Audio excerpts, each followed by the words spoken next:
وتخشعنا وتضرعنا وتمن تقصيرنا يا الله يا رب. Syedaralan, sejumlah warga dan santri menggelar doa bersama untuk korban gempa di Turki dan Suriah. Doa bersama yang digagas oleh anggota DPRK Banda Aceh, Tuanku Muhammad itu berlangsung di Balai Pengajian Al-Fusalam Kampung Langgugo, Banda Aceh pada Senin 7 Februari 2023 malam. Kegiatan doa bersama itu ikut dihadiri oleh anggota DPD Republik Indonesia asal Aceh, Syekh Fadil Rahmi, yang ikut memberikan gambaran tentang eratnya hubungan Aceh-Turki.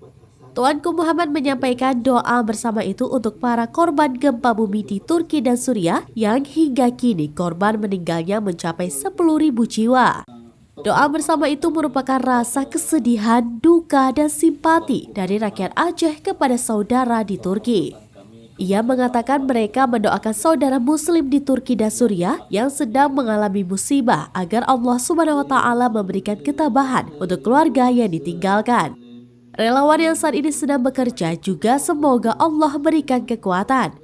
Ia juga mengatakan Turki merupakan salah satu negara yang banyak membantu Aceh saat gempa ditimpa musibah tsunami pada 2004 lalu.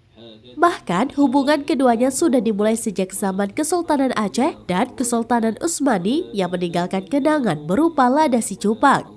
Anggota DPRK Banda Aceh termuda ini mengajak seluruh masyarakat Aceh agar dapat mengirimkan doa dan menyisikan donasi kepada para korban gempa di Turki.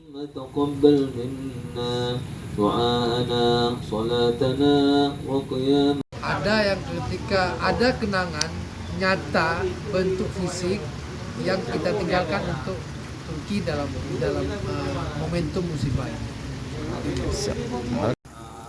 Alhamdulillah malam hari ini di Balai Al-Fusalam Kuci di Langgugo kami mengadakan doa bersama terhadap seluruh para korban gempa bumi yang terjadi di Turki dan juga Suriah.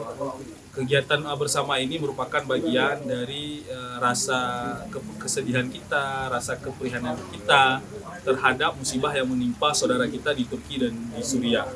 Sehingga dengan doa ini kita berharapkan agar musibah yang menimpa saudara kita yang ada di Turki dan di Suriah, semoga Allah berikan ketabahan kepada seluruh keluarga yang ditinggalkan dan juga seluruh relawan-relawan yang hari ini sedang bekerja membantu untuk apakah mencari para korban yang masih tertimbun di bawah reruntuhan, agar Allah berikan kekuatan kepada mereka agar terus bekerja semaksimal mungkin. Dan kita berharapkan para korban-korban yang mungkin masih tertimbun, Allah berikan kekuatan untuk mereka bertahan hingga mendapatkan pertolongan. Dan doa ini juga merupakan dari kita, terutama dari Aceh terhadap Turki, yang kita harapkan dengan doa-doa ini nantinya ini sebagai bentuk rasa cinta kita terhadap warga Turki dan juga warga Suriah yang hari ini sedang tertimpa musibah. Karena kita